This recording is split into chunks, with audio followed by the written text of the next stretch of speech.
Assalamualaikum warahmatullahi wabarakatuh. Selamat sore dan selamat pagi, eh, teman-teman semua. Ya, kita bertemu lagi ya di episode kedua ya dari ngobrol global.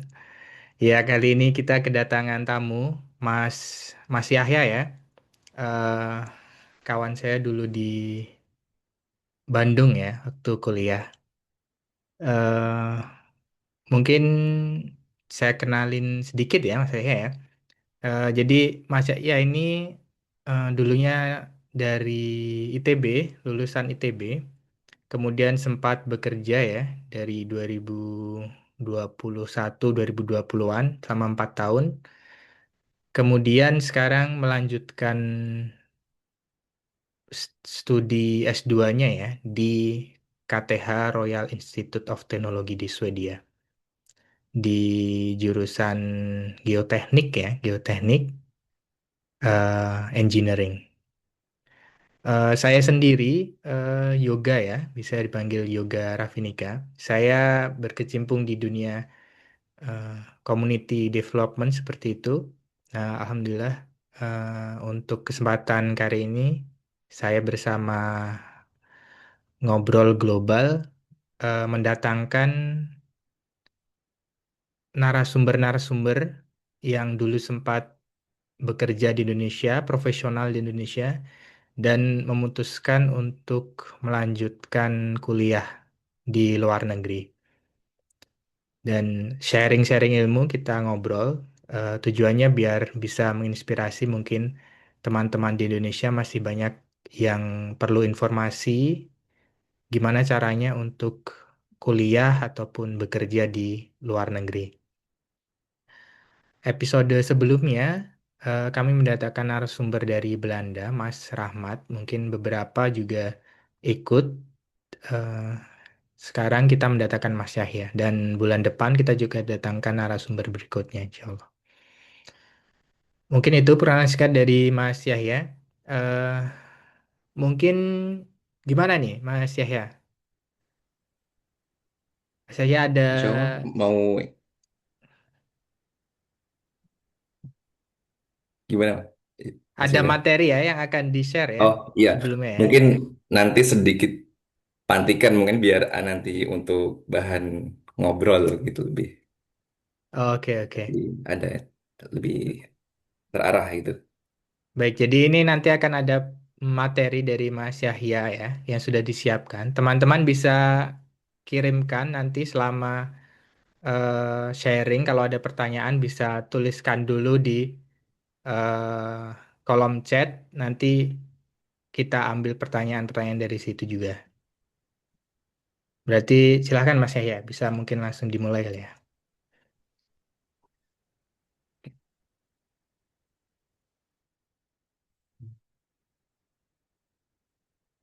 Baik. Assalamualaikum warahmatullahi wabarakatuh. Perkenalkan kembali, nama saya Yahya Nasyrodi, bisa dipanggil Yahya. Saat ini sedang berkuliah di Master of Civil and Architectural Engineering di KTH Royal Institute of Technology Swedia. Hmm, Insya Allah, pada kesempatan kali ini kita akan ngobrol tentang beasiswa yang tersedia di Swedia, kemudian bagaimana cara mendapatkan beasiswa LPDP, dan kenapa saya memilih Swedia, kemudian nanti akan bercerita tentang pengalaman hidup saya di sini seperti apa, dan sedikit tentang profesionalitas gitu ya. Dan nanti di akhir ada break dulu mungkin sebentar, sekitar 5 sampai 10 menit, kemudian Q&A. Nah, di Swedia sendiri, yang pertama ada SISGP namanya, untuk beasiswa Swedish Institute Scholarship for Global Professional. Dia full scholarship yang disediakan oleh pemerintah Swedia. Nah, namun ada persyaratan harus bekerja minimal 3.000 atau 2.800 jam, sekitar 2 tahun bekerja gitu. Terus ada Women in STEM, dia mirip dengan SISGP, tapi sesuai namanya ya, dia khusus untuk perempuan. Dan Berbeda dengan SSGP, kalau SSGP ini yang menentukan lolos tidaknya dari pemerintah Swedia. Namun kalau Women in STEM ini dari kampus yang akan dituju gitu. Jadi penentunya dan dua-dua ini eh, bisa mendaftar ketika kita sudah diterima di universitas di Swedia. Seperti itu. Dua-duanya full scholarship dan pilihan jurusan yang tersedia sangat banyak. Mungkin hampir seluruh univ dan jurusan kali ya. Nanti bisa teman-teman cek di webnya untuk lebih lengkapnya. Terus ada beasiswa kampus. Rata-rata untuk beasiswa kampus parsial ya. Biasanya hanya tuition fee-nya aja tanpa tanpa ada biaya hidup. Kemudian ada EIT. Dia dari EU, desain dari European United ya, dan juga Erasmus.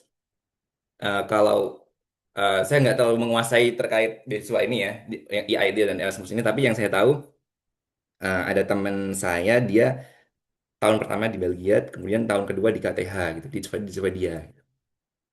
Kemudian yang terakhir ada LPDP. Nah, untuk LPDP ini untuk pilihan universitasnya terbatas. Untuk tahun ini kalau saya cek cuma ada KTH, Lund University, Uppsala, Stockholm University sama KI. Itu pun hanya di beberapa jurusan untuk yang Karolinska Institute ini.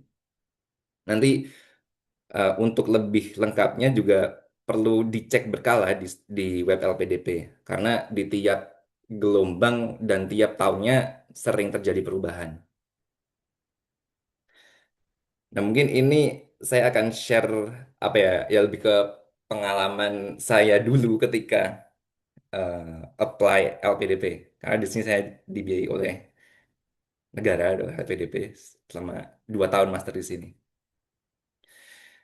Yang perlu teman-teman ketahui apa ya, nggak selalu eh, plan kita gitu ya, keinginan kita berjalan sesuai apa yang kita inginkan gitu ya. Karena ada masanya gagal, terus eh, ya pastilah. Dan hal itu nggak perlu, tidak perlu dikhawatirkan gitu. Kegagalan itu hal yang wajar gitu. Dan itu dan terkadang malah eh, skenario tersebut merupakan hal terbaik, bukan terkadang itu memang yang terbaik gitu, dan tidak kita sadari malah itu akhirnya pada akhirnya kita bersyukur gitu karena oh ya alhamdulillah kita uh, saya dikasih skenario seperti ini gitu. Di kisah saya ini eh, saya baru terterima setelah 3 kali percobaan. Di percobaan pertama dan kedua saya memilih di jurusan yang lebih menyinggung ke arsitek. Nah, kurang lebih di pendaftaran yang 1 dan 2 ini isainya mirip lah gitu. Karena tujuan jurusannya juga mirip-mirip. Nah, yang ketiga ini lebih ke sipil yang sekarang ini saya pelajari, geoteknik dan struktur gitu. Dan pas saya belajar, nah, perlu ini di Swedia ini apa ya?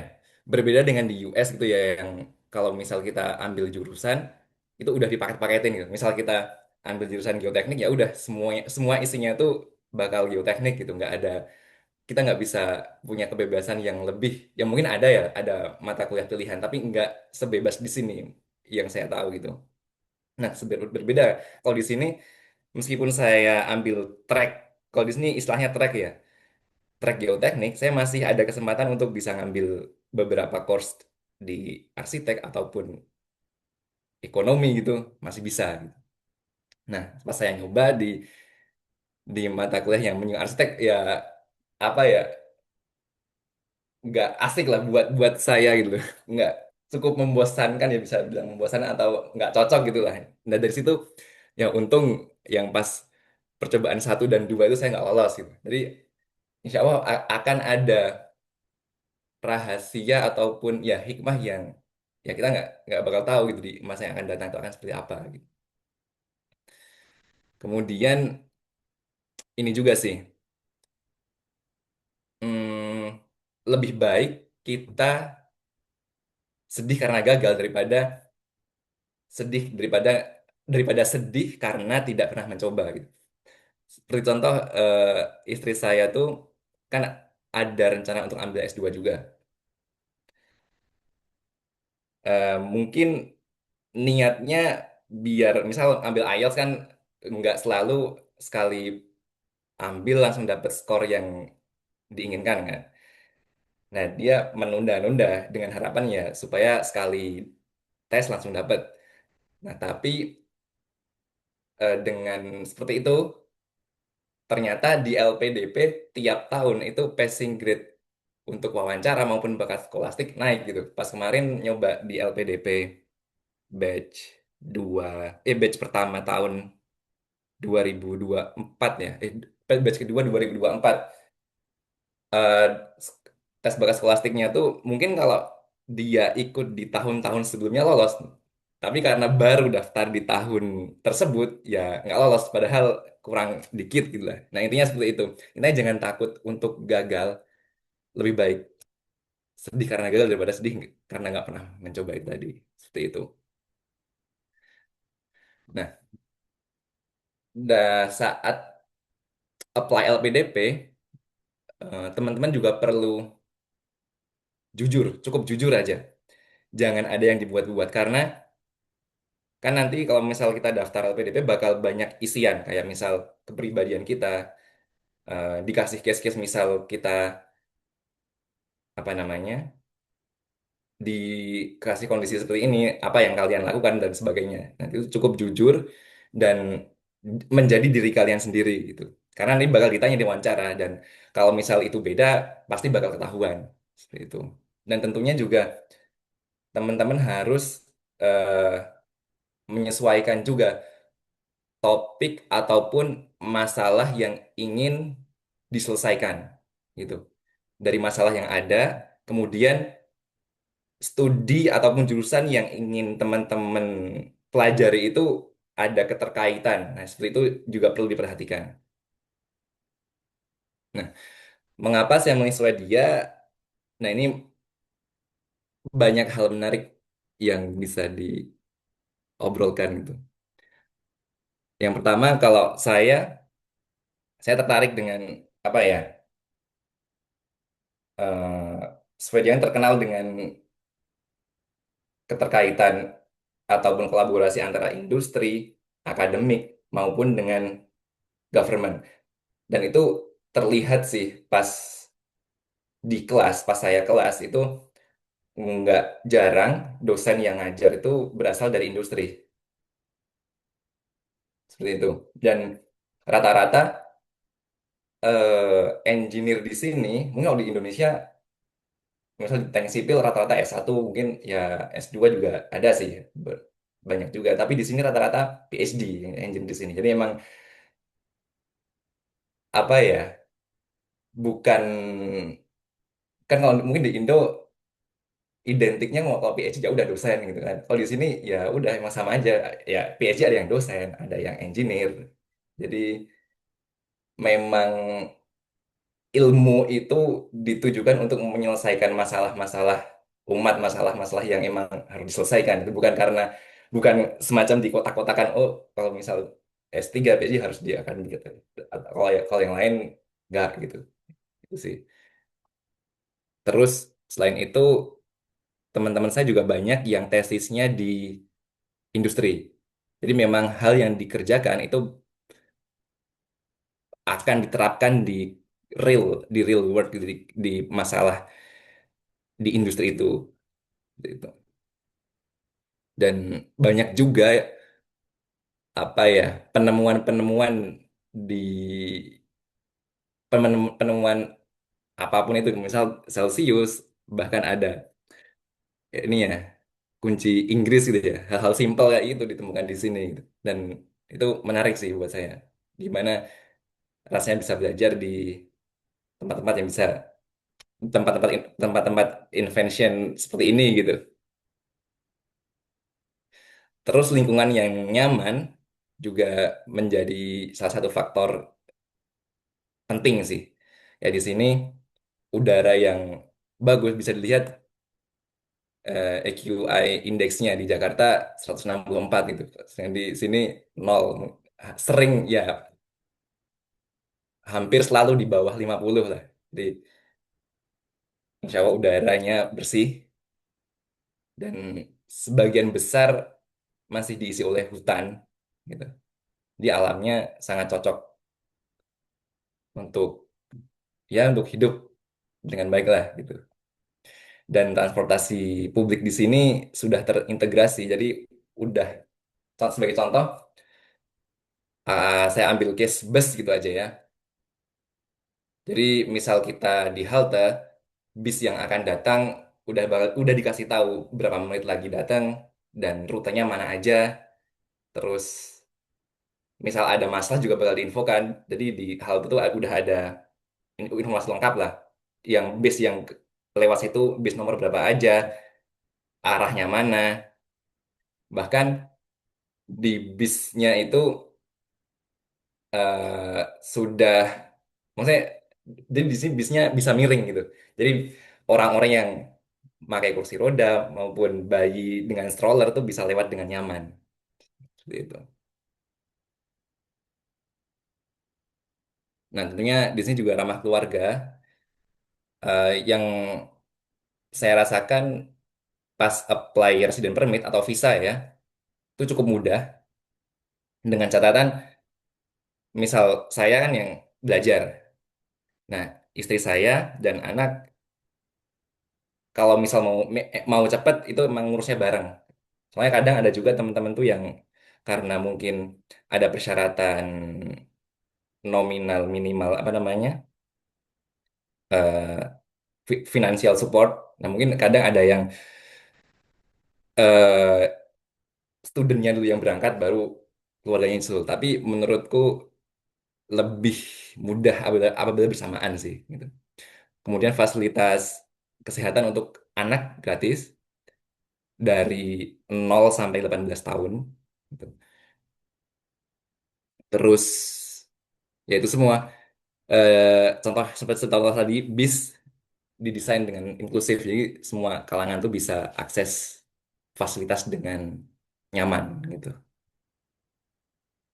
Nah, Satu, seperti contoh ini eh, saya membiarkan anak berjalan di dua, apa namanya di jalan gitu karena ya emang setidak berbahaya itu gitu karena sepi juga kan. Nah emang sudah didesain ramah pejalan kaki, sepeda gitu. Dan banyak playground juga.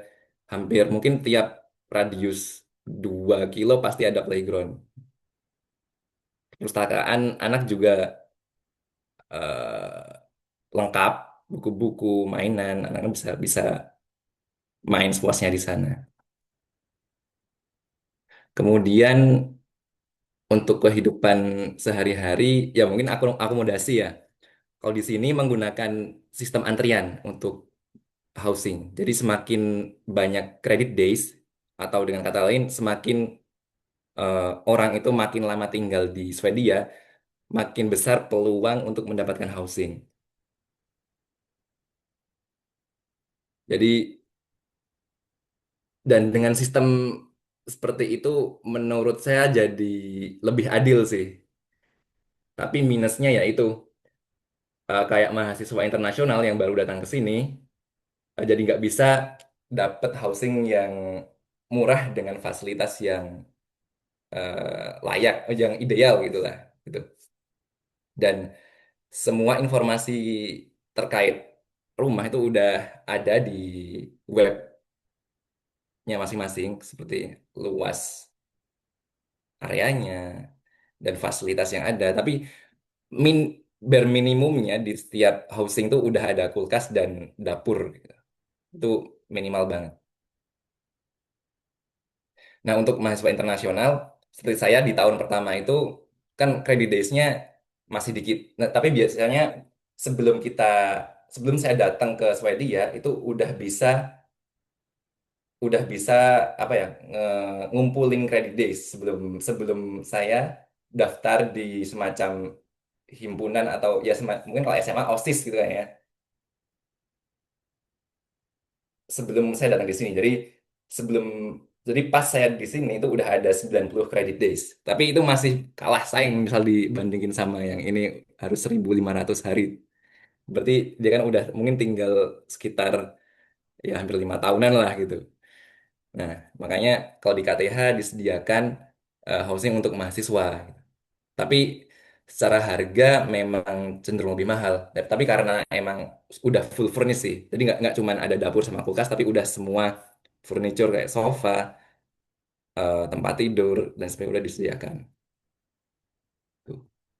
Nah, ini ada beberapa apa platform yang bisa diakses untuk housing. Kalau untuk student biasanya pakai ini triple SB. Yang selebihnya ini lebih untuk orang-orang umum, bukan nggak cuma apa mahasiswa. Kemudian pergantian musim juga perlu diperhatikan gitu sebelum kita menentukan negara gitu.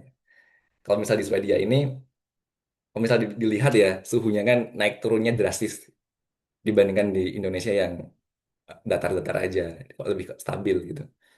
Dan selain itu waktu sholat juga perlu jadi penting, jadi lebih menantang. Berbeda kalau di Indo kan misal maghrib ya kisaran jam 6 aja, kalau di sini beda gitu.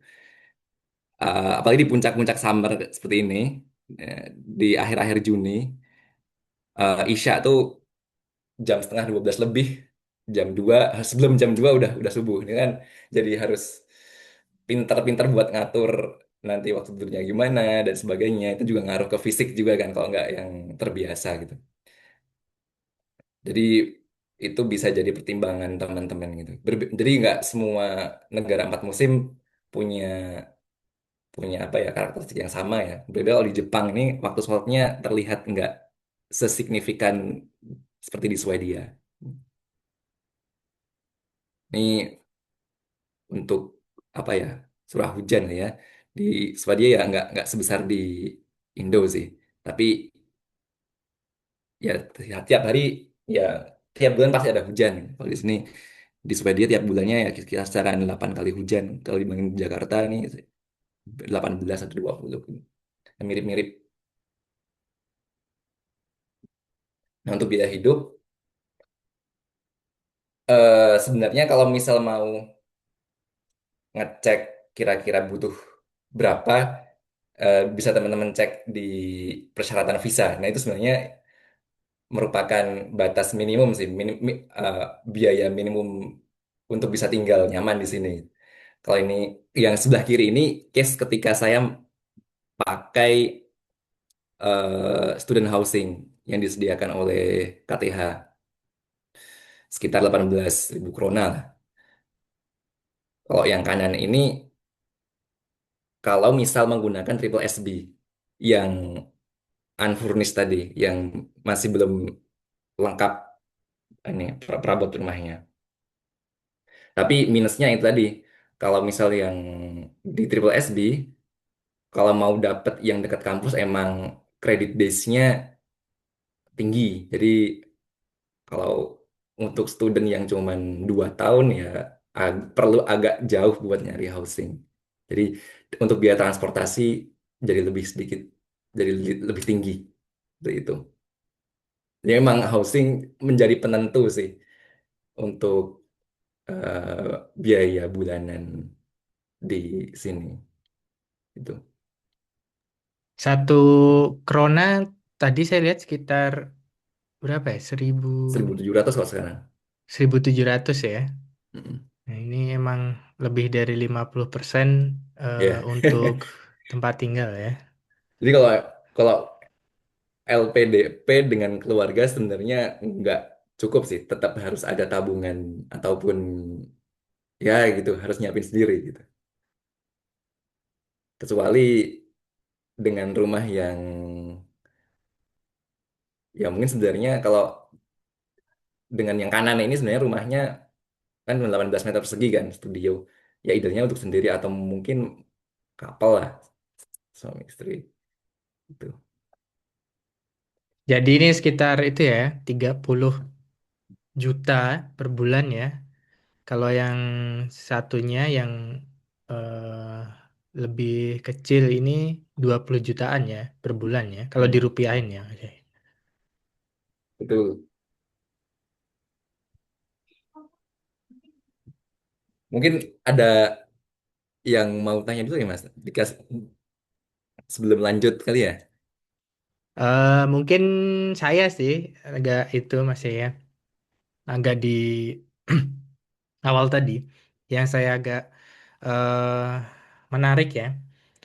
Mas Yahya pernah berarti kan ada proses gagalnya dulu ya. Kayak pertama Mas Yahya sedang bekerja selama 2021 sampai 2024 ini kan.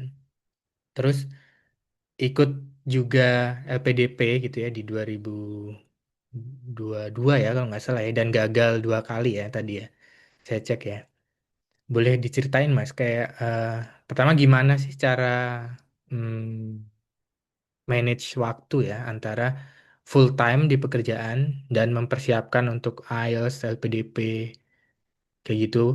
Dan kemudian eh, gimana untuk menjaga motivasi gitu. Jadi kan apalagi kan ikutnya kalau nggak salah kan berarti beruntun ya.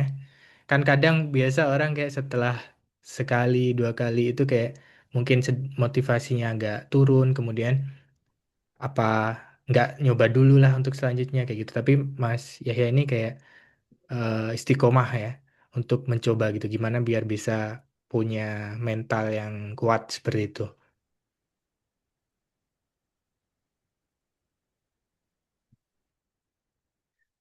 Ini jawab singkat aja ya Mas. Oh ya, Oh, jadi kalau sebagai ya waktu boleh disampaikan. intinya intinya at the end kayak emang kita ketika melakukan sesuatu harus mindfulness sih. Jangan ketika ngelakuin hal ya emang 100% di sana gitu. Sebenarnya kuncinya ada di situ. Soalnya kalau mau nge-manage bagaimanapun kita nge-manage, ujung-ujungnya juga bakal jatuhnya ke situ sih. Menurutku pribadi gitu ya. Jadi emang kalau kita lagi belajar, ya udah fokus belajar. Kalau emang kita lagi sama keluarga ngobrol bercengkrama, ya udah bercengkrama gitu. Jangan pas belajar kepikiran apa, pas lagi quality time sama keluarga, apa keinget yang lain kayak gitu. Kayak sebenarnya kuncinya di situ menurutku ya. Soalnya selama kita udah totalitas di tiap-tiap itu harusnya aman-aman aja sih. Nggak ada yang perlu diatur-atur apa namanya manajemen waktu yang itu. Kalau menurutku itu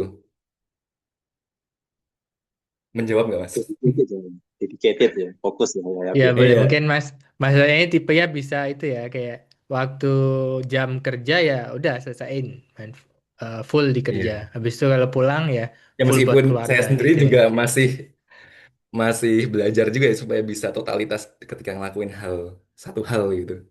Tetap. Hmm, motivasinya harus tinggi ya dari awal emang ya. Terus kalau yang terkait nyoba dan gagal itu apa ya? Hmm, selama yang pertama tujuan sih, karena tujuan kita apa, sebenarnya apapun itu rintangannya harusnya nggak jadi masalah sih. Apalagi dasar yang kita pakai juga udah kuat gitu. Apalagi kita kan di manusia di bumi sebagai khalifah kan. Ah, dulu kita sebelum lahir se- sudah bersaksi gitu, alastu birobbikum, siapa bukankah aku ini Robmu gitu kan. Ya, yang kita transaksinya dengan Allah gitu kan. Ya udah sih dari situ aja. Tinggal kita di bumi ini perannya apa, kita mau ngapain gitu. Karena di dunia cuma sekali kan. Ya udah maksimalkan peran kita apa, mau berkecimpung di dunia mana. Misalnya yang di sipil ya udah di sipil, yang di matematika ya udah fokus di sana gitu. Gitu aja sih. Karena kita berhutang kan, berhutang kan, dihidupkan di dunia ini. Jadi kita harus totalitas. Ya insya Allah Itu sih. menjawab itu.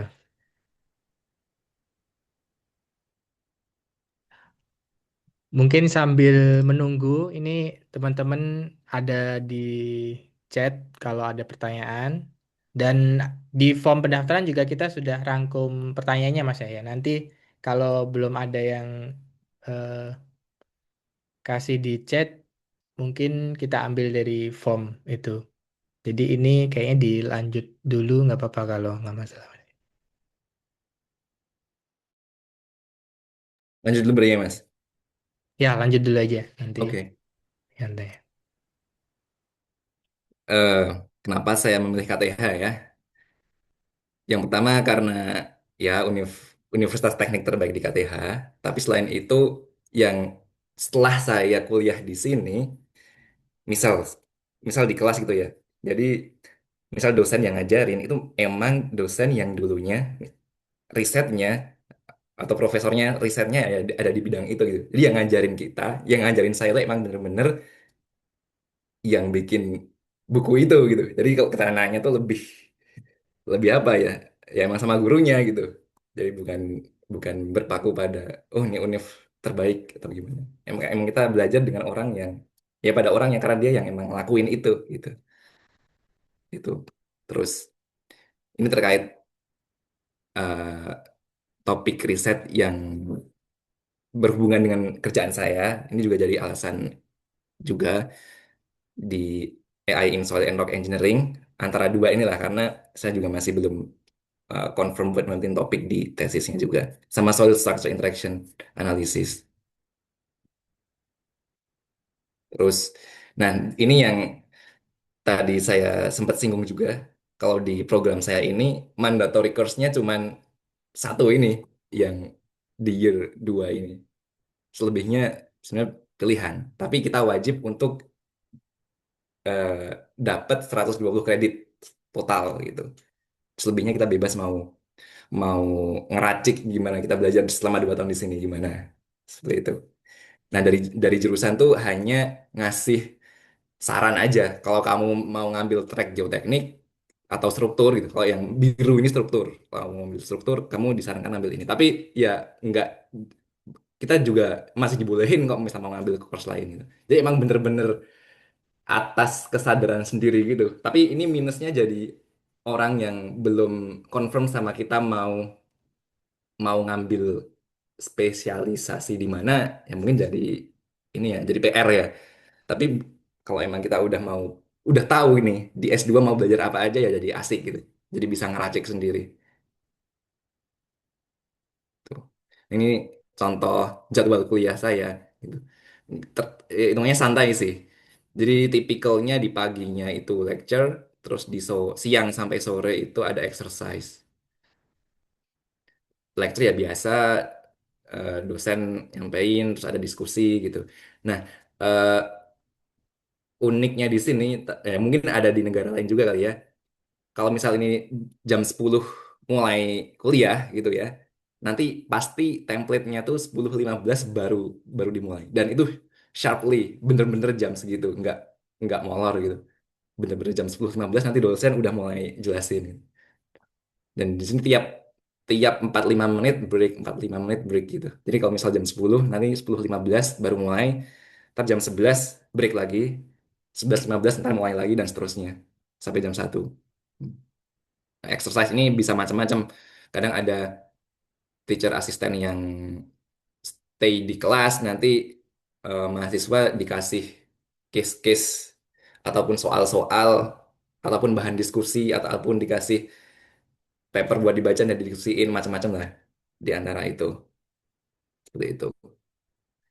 Nah, terkait profesionalisme, menurutku kalau misalnya saya ngutip di ini ya di Google gitu, nah, ya masih masih debatable gitu. Tapi yang jadi kunci itu ada di standar ini sih, di standar.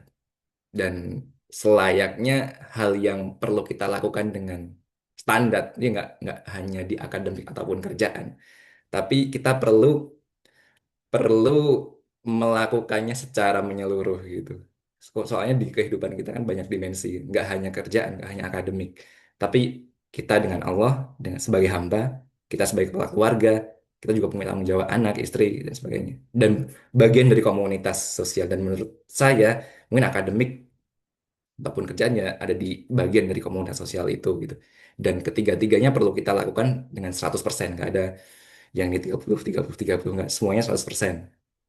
Dan untuk melakukan itu semua, kita perlu ada di kondisi jiwa yang baik dan juga fisik yang baik. Bagaimana caranya? Untuk fisik yang baik ya tidur cukup, olahraga, dan makanan-makanan yang bergizi gitu. Termasuk dengan eh, jiwa yang baik, tazkiyatun nafs, melakukan sunnah-sunnah yang Allah ajarkan. Dan ini juga berkaitan kan, misal kita makan makanan yang halal dan baik, tapi makannya dengan berdiri, ya nggak baik juga kan. Kayak misal contoh, sebenarnya makan makan dengan berdiri, kenapa makan dengan duduk itu lebih baik gitu.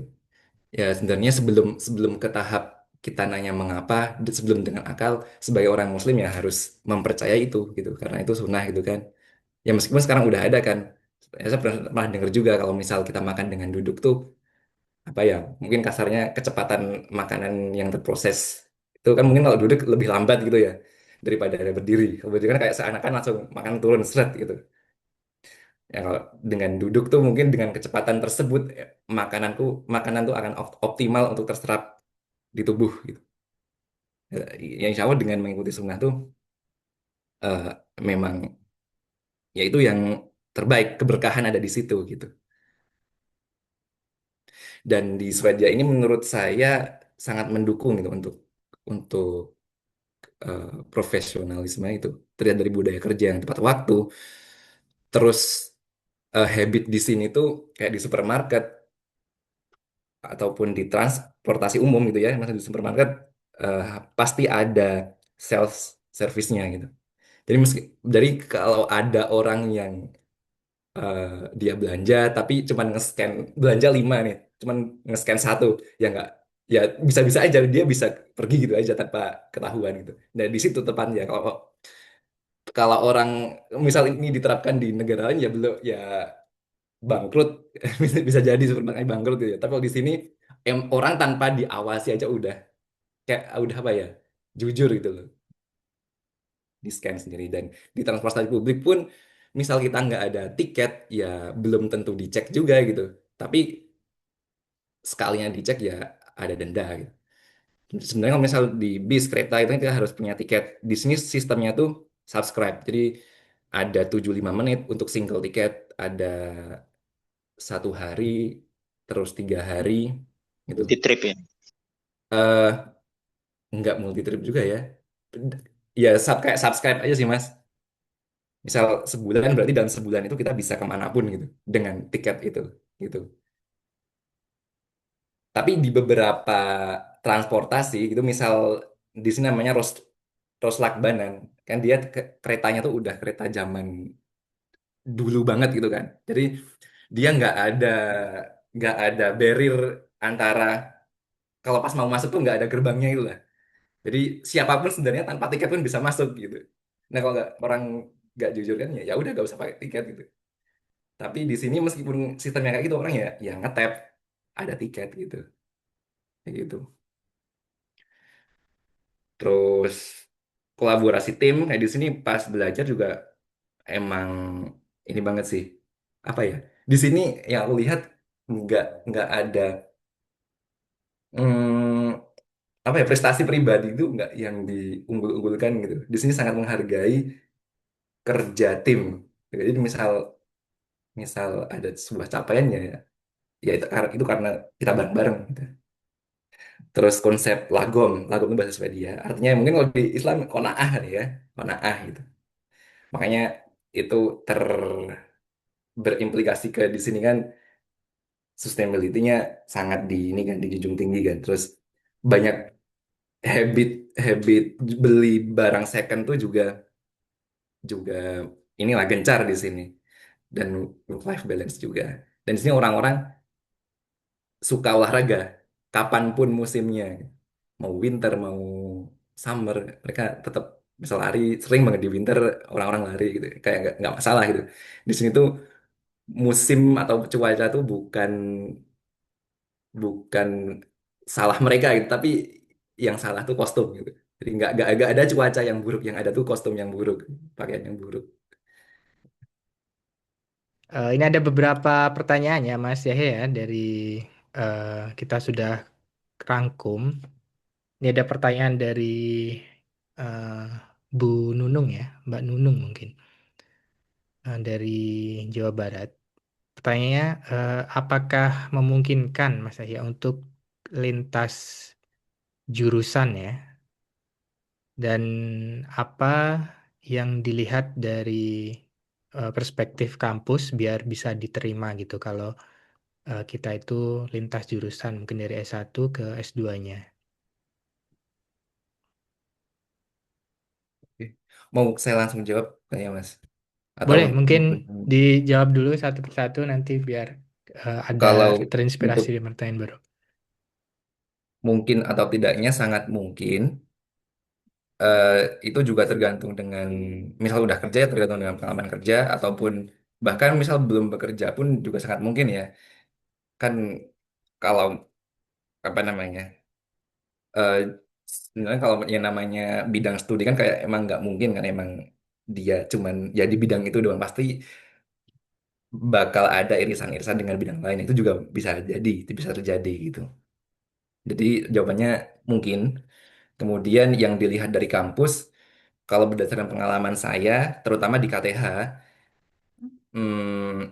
seperti univ di S1 dilihat kemudian nilai juga karena itu juga buat pembanding dengan aplikan-aplikan lain kan nilai terus univ sebelumnya sama ISEI kita kadang juga ada diminta portofolio untuk jurusan-jurusan tertentu mungkin itu aja sih Jadi tetap itu ya, terbuka peluang ya untuk lintas jurusan ya. Baik. sama yang penting tahu goals dari studi itu apa gitu jadi poin Hmm. semua satu poin besar itu sih jadi yang penting Yang penting itunya dulu ya. eh, Kenapa pengen lintas jurusan dan ya ambil jurusan itu ya. Oke, ini ada pertanyaan dari Mas Ferry. Jadi kalau dari Mas Ferry ini, eh, tadi kan sebenarnya udah dijelasin ya tentang kenapa memilih Swedia ya karena kayak penemuan di sana gitu ya. Terus banyak industrinya juga gitu ya, kolaborasi industri. Tapi emang apakah dari awal tuh Swedia tuh jadi pilihan pertama gitu, Mas Yahya? ya Kenapa memang nggak dari mungkin Jerman atau nggak Inggris atau mungkin US kan? eh, apa sih sebenarnya ada latar belakang tersendiri gitu kah atau kayak setelah membaca apa, setelah melihat apa atau karena terinspirasi dari dosen-dosennya dahulu gitu? Apa ada? seperti yang udah saya jelaskan di PPT tadi ya emang emang sejak awal emang udah tujuannya mau di Swedia gitu terutama di topik topik yang sedang dijalankan oleh salah satu dosen di sini nyambung sama kerjaan saya gitu kan dulu saya di jembatan tapi saya di bagian desain pondasi dalam dari situ dan saya memang mau pengen untuk belajar jembatan secara utuh dari pondasinya sampai struktur atas dan hal yang bisa menjawab itu menurut saya di Swedia gitu. Selain topiknya pas, saya juga bisa meramu sendiri. Saya bisa belajar geotekniknya juga, strukturnya juga bisa gitu. Berbeda kalau misal di Inggris atau di US itu udah dipaket-paketin kayak udah nggak bisa ngambil course-course lain lagi gitu. Itu sih alasan kuncinya di situ. Ya mungkin Fleksibilitas ya. ya masih bisa fleksibel banget dan itu cocok sama apa yang mau saya belajari. Oke, terima kasih ya Mas. Berarti emang harus riset dulu ya teman-teman yang mau S2 mau bidang apa terus kemudian mau ambil jurusan yang terbaik dari eh, bidang saya itu di mana gitu harus perbanyak riset juga ya. Ini ada pertanyaan dari RFLDN ya. Yang nomor tiga nih belum masih udah. Yang nomor tiga ini menurut saya itu ya cukup mirip ya. Apa yang membuat Anda yakin bahwa negara dan univ adalah tempat yang Oh iya tepat? sih mirip. Tapi ya itu Ya, karena kita nggak bakal tahu ya itu terbaik atau bukan ya sholat istikharah itu sih. hmm, tetap Ya. ya Tapi diiringin itu ya. tapi setelah saya ke sini malah eh, ekspektasinya mungkin grade-nya ratingnya 8 kali ya. Pas saya udah di sini ternyata dia 10, 10/10 gitu. Ternyata dia jauh di atas ekspektasi saya. Eh, Kalau apa yang pengalaman bikin itu tuh di luar malah lebih dari ekspektasi itu? Kan di awal kan ekspektasinya juga udah tinggi ya, kayak udah tahu kalau di sini terbaik dan itu. Tapi setelah datang malah jadi lebih tinggi lagi tuh, kenapa gitu? mungkin itu bisa jadi karena oh, ya personal juga sih. Kadang juga itu gak bisa di generalisir ke semua orang. Hmm, apa ya? Susah dijelasin. Bentar. Mungkin karena Eh, fasilitas dan kayak suasananya gitu ya. fasilitas terus apa ya? Di sini tuh mungkin kalau kalau dulu tuh pas S1 tuh belajar tuh rasanya tertekan gitu. Karena mungkin banyak tugas gitu kayak gak selesai-selesai. Tapi di sini tuh belajar tuh ya bener-bener menikmati banget. Nggak ada tekanan. Kita belajar emang kita mau belajar gitu, bukan belajar karena aduh harus selesai harus dapat apa IP sekian nggak gitu. Di sini orang nggak lulus kayak biasa aja gitu. Dan oh iya di di KTH mungkin di Swedia sih. Misal nggak lulus, kita bisa re-exam tuh unlimited, bisa sampai kapanpun, nggak ada batas. Waduh, ini keren banget ini, unlimited. Hmm, jadi apa ya? Ruh buat belajar sepanjang hayat tuh ada beneran gitu, nggak cuma speak-speak. Ya, ya kalau emang mau belajar ya, ya belajar. Kenapa harus dibatasin dengan kamu nggak bisa belajar lagi gitu kan? Itu Hmm, sih yang membuat yes, yes. aku, oh bagus sih. Ya. Ya alhamdulillah ya, tapi itu ya jangan sampai kita doakan sama-sama biar cepat itu ya ya. Iya. Tapi bukan jadi, maksudnya dengan ada fasilitas seperti itu, ya jangan jadi yang mas-masan, tapi justru malah, oh udah sampai dibikinin sistem kayak gini loh gitu. Ya belajar yang inilah gitu. Ya, ya. Yang Tetap ya, bener gitu. on the right track kan, tetap kebun. Ya, Oke, ini mungkin tadi belum bisa itu open mic Mas ini. Mungkin saya sambil bacakan ya. Jadi ini masih ada yang penasaran Mas Yahya. Mungkin mirip dengan pertanyaan saya tadi ya. Apa cara Mas Yahya ketika menghadapi demotivasi selama proses mendapatkan LPDP? Itu ya yang pertama. Terus kemudian setelah sampai di Swedia ya mungkin ini ya. Most amazing culture shock gitu yang dialami di sana ya. Yang harus orang-orang Indonesia tuh tahu sebelum ke sana gitu. Jadi kalau teman-teman yang belum pernah ke Swedia gitu kan eh, harus siap-siap apa gitu biar nggak terlalu shock gitu ya. Itu pertanyaan keduanya. iya, iya. Kalau untuk menghadapi demotivasi ya kita perlu menyadari sih, ya itu wajar. Yang namanya sedih ketika oh, kita nggak keterima ya wajar. Tapi yang penting jangan sampai berlarut-larut dan ya udah terkungkung di situ aja gitu. Itu tetap menerima kalau itu wajar ya itu harus. eh Setelah itu ya udah daftar tahun depan lagi, daftar aja lagi. Udah gitu aja. Ini jadi bahasa saya ini juga dari dulu kita udah itu ya cukup lama kenal ya. Yang sepengetahuan saya memang begitu. Jadi eh, karena mungkin motivasinya sudah itu ya sudah sangat kuat ya. Dan jadi kayak eh, ini sudah ada jalannya gitu. Dan dari dulu juga tipe yang mungkin senang mencoba hal baru gitu ya. Senang maksudnya nggak masalah untuk melakukan sesuatu gitu, nggak ada beban atau pressure gitu kalau hal jadi motivasinya teman-teman harus kuat tadi yang disampaikan Mas saya itu kuat sekali ya. Jadi yang saya dapat tuh kayak sebenarnya apa sih tujuan kita gitu ya di hidup kayak gitu ya. Saya punya ilmu teknik sipil gitu ya. Dan pasti ada eh, maksud di balik saya belajar teknik sipil itu. Ini mungkin mas saya gitu ya. Jadi saya pengen belajar lebih lanjut, memperdalam ilmu biar jadi eh, karena mungkin ini bagian saya di hidup di dunia ini gitu ya. Jadi motivasinya sangat kuat itu yang mungkin harus ditanam ya untuk teman-teman ya Mas Hehe ya. Iya, ya, ya sama ini juga sih. Kita perlu tanya ke diri sendiri juga, selalu dicek gitu. Apakah benar motivasiku gitu? Apakah benar alasanku buat belajar tuh ini? Iya nggak sih? Kok kayak enggak ya? Apakah ada yang perlu diperbaiki nggak sih? Mungkin ya dari niatnya, ya, dari niat itu sendiri sih perlu dicek lagi apakah udah benar. Oke. Yang kedua Mas ya, yang culture shock ini. Yang culture shock mungkin kalau sebelumnya aku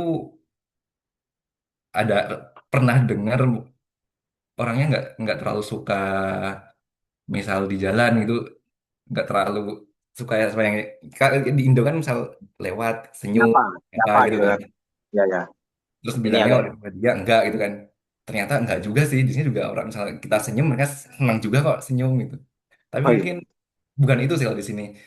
Eh misal oh ya mereka ketika COVID sama nggak COVID itu nggak ada bedanya.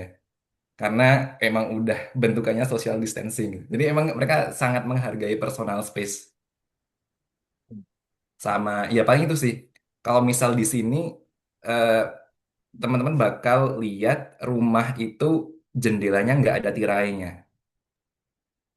Jadi bener kebuka, jendela besar, misal malam-malam atau siang jendela tuh kebuka, nggak kayak di Indo yang mungkin sering godain ditutup. Ada waktunya ditutup, dibuka, tapi di sini seringnya kebuka, nggak ada tirainya. Ya mungkin karena mereka itu saking menghargai personal space orang lain, jadi mereka nggak perlu khawatir tuh gitu. Jendela dibuka pun nggak perlu orang-orang tuh ngelihat isi dalam rumah gitu, gitu. Itu juga sih. Eh, itu di case rumah ya. Kalau di case di bis gitu, misal kapasitas bis itu 24 itu ya, yang keisi itu mungkin kursinya cuma 12 karena mereka tuh cenderungnya ngisi itu selang-seling. Ya karena itu tadi personal menghargai personal space orang itu. Mereka mending berdiri daripada duduk sebelahan, bener-bener sebelahan gitu. Itu sih. Jadi emang harus hati-hati. Mereka nggak semuanya tuh suka buat misal di bis ada satu kursi kosong gitu terus kita duduk, nggak semuanya tuh menerima itu gitu. Tapi nggak jarang juga kok yang masih fine fine aja. Keep boundary berarti Paling ya. paling paling pas kita di tempat-tempat yang nggak kota, mungkin di pinggiran-pinggiran yang lebih keberdesaan gitu mungkin ya. Kalau di kota saya rasa kayak udah inilah ya udah bisa berbaur dengan penduduk internasional. Jadi ada itu ya. Hmm. eh Setelah datang eh, pertama tadi yang senyum ya balas senyum sih, tapi ada budaya sosial yang cukup berbeda ya. Eh, ya, jadi meskipun nggak ada gordennya, tapi nggak ada yang ngintip juga gitu ya. Kepo, ada yang kepo juga gitu, Nggak ada yang biasa-biasa kepo aja. gitu. Lewat-lewat aja, ngapain Gitu. ngurus-ngurusan orang gitu. Oh. Di sini ya udah fokus sama sendiri aja gitu. Nah, Nah, ya. Tapi di satu sisi tetap yang nggak kayak disenyum nggak balas senyum nggak juga Nah, gitu. peduli kok Sapa mereka, tetap balas sapa misal gitu ya. ada yang butuh waduh. bantuan ya peduli gitu. Itu ada nggak itu? Ya, ya, ya. Senyum tapi datar mukanya dengan Enggak, dingin. enggak. Dibalas Nah, senyum. Aku Balas sejauh ini senyum. dibalas senyum. Ya. Tapi misal pun nggak nyapa juga nggak masalah gitu. Nggak Mm-mm. nyapa nggak masalah, dikasih senyum ya balas senyum. Kadang beda kalau misal di kita, misal nggak senyum jadi masalah gitu. Itu ya. beda culture aja sih. Ya, ya, ya. Oke, eh, ini ada pertanyaan lagi. Jadi Mas Arif Rahmantio. Jadi ini sebelumnya saya coba itu ya, Mas Arif mungkin mau tanya secara langsung boleh juga. Open mic-nya, apakah berkenan ini? Nah, monggo.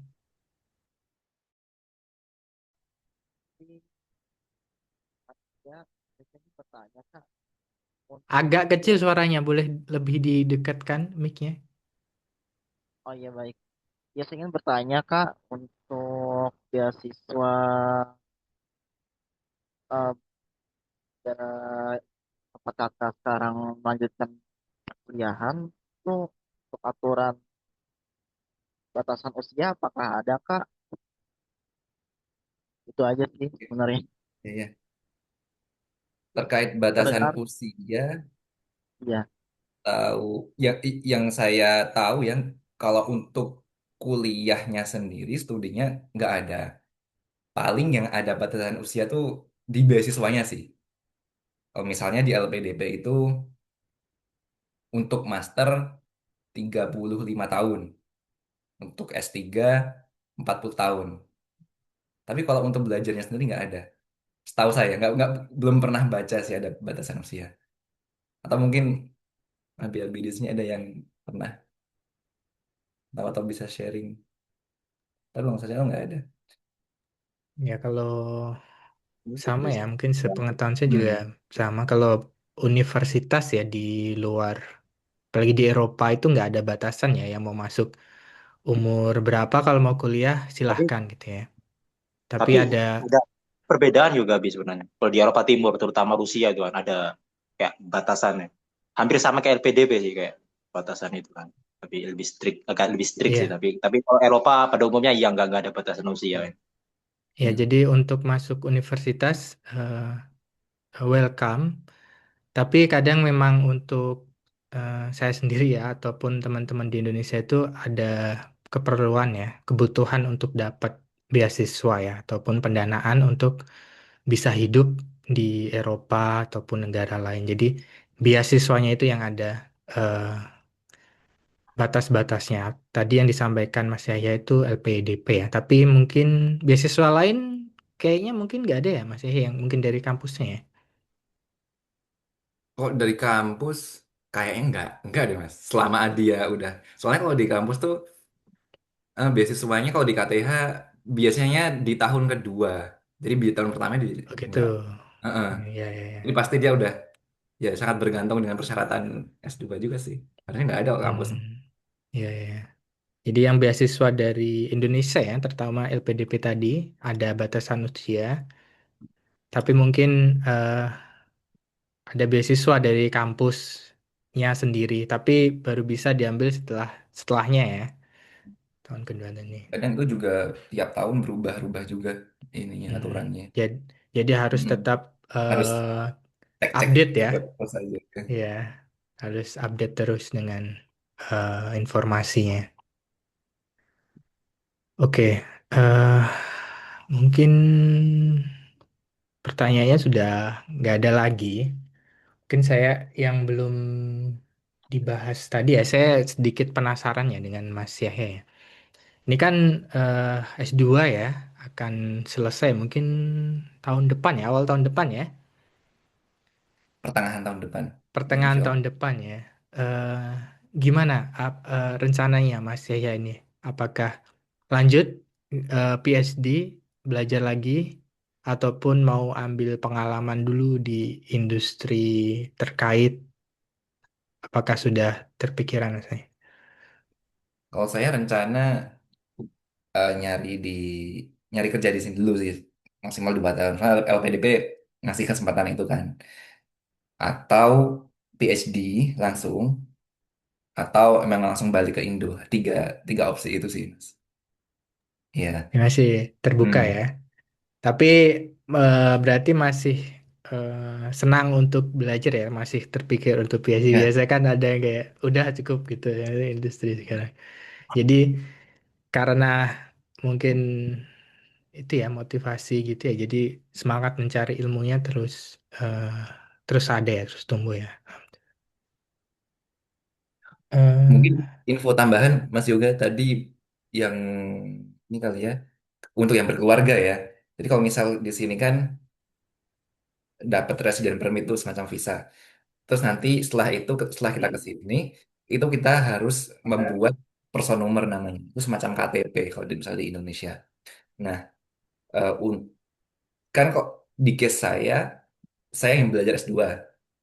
Nah, karena saya membawa istri, dan istri saya punya person nomor, nah itu dia bisa kuliah gratis karena dia punya personal. Jadi sebenarnya warga Swedia itu kalau mau kuliah S2 itu gratis, bahkan dibayar kalau untuk warga lokal gitu. Nah, kalau untuk case saya yang internasional, selama punya person nomor itu gratis, bisa bisa kuliah dengan tanpa ini. Tapi tuition fee aja ya, kalau biaya hidup tetap sendiri. Dan itu juga ada kuotanya. Jadi nggak semua. Jadi misal kita daftar itu nanti ada pilihan. Kamu punya person nomor atau enggak gitu. Jadi kalau misal kita milih di yang opsi yang punya person nomor nanti bakal bersaing dengan orang-orang yang punya person nomor. Kalau kita daftarnya reguler ya kayak orang-orang Indo atau orang-orang dari internasional aja gitu. Jadi nanti ah, saingannya berbeda. Tentunya lebih kompetitif sih menurutku. Tapi Oke. ada chance lah kalau misal ada constraint susahnya beasiswa atau tuntutan berkeluarga. Jadi terbuka kesempatan setelah datang ke Swedia, Ya, terbuka kesempatan bahkan untuk istri ya, anggota untuk keluarga keluarga ya. yang lain ya. Bahkan anak pun juga pasti dapat fasilitas dari Swedia juga ya. Jadi terbuka kesempatan untuk semua ya. Dan dan sekolah anak pun di sini biayanya berdasarkan penghasilan orang tua. Jadi kalau case di sini saya hanya belajar, artinya kan pendapatan nol, nggak ada pendapatan, berarti gratis. Sekian persen lah, saya lupa tepatnya berapa persen. Gitu. Ya. Oke, jadi eh, itu ya teman-teman ya. Ini ada form feedback ya. Mungkin bisa sekalian diisi. eh Mungkin Pertanyaan terakhir Gabi. eh ada pertanyaan apa nih Mas Bintang nih, monggo. Oh, ya. Masalah ini ya, terkait ini kan kayak studi akademik kan, terus penelitian antara antara mahasiswa internasional dengan mahasiswa Swedia kan. Itu lebih ke arah kolaboratif atau kompetitif atau moderat ya kan. Kolaboratif iya, kompetitif juga iya. Cenderung kemana maksudnya? Kompetitif banget ya kan? Atau kolaboratif? Maksudnya mahasiswa Swedianya welcome ke mahasiswa internasional. Oke, kolaboratif misalnya ada tugas mata kuliah, proyek kolaboratif. Atau cenderungnya ya Swedia Swedia aja, internasional internasional aja, atau fair gitu, fair maksudnya ya kolaboratif ya, kompetitif ya, tapi dalam porsi yang moderat dan yang start yang sewajarnya. Kalau di case kompetitif, contohnya gimana, Mas? Kompetitif misalnya kayak begini, kayak project kan, pasti kan project adalah kan, pasti mahasiswa internasional dengan mahasiswa Swedia juga. Misalnya ada Hmm. case tugas-tugas kayak sub tasnya yang challenging atau menantang, oh ini diambil Swedia aja lah. Jadi biar terus yang mahasiswa internasionalnya dikasih porsi yang mudah, tapi nanti pas porsi buat nggak tahu buat presentasi atau apa, nggak tahu Swedianya pengennya nilainya agak lebih tinggi daripada mahasiswa internasional gitu kan. Kayak aja semacam itu, atau ya fair play itu kan, ya objektif. Kalau yang aku lihat sih lebih ke kolaboratif sih. Mereka nggak ngelihat Juga. kayak gitu. Heeh. Kayak aku pas pertama datang, aku coba kenalan sama orang asli sini. Ya meskipun dia imigran sih, orang tua mungkin nenek atau siapanya udah di sini, tapi dia lahir di sini. Tapi bukan secara ras bukan sini gitu. Oke oke aja sih.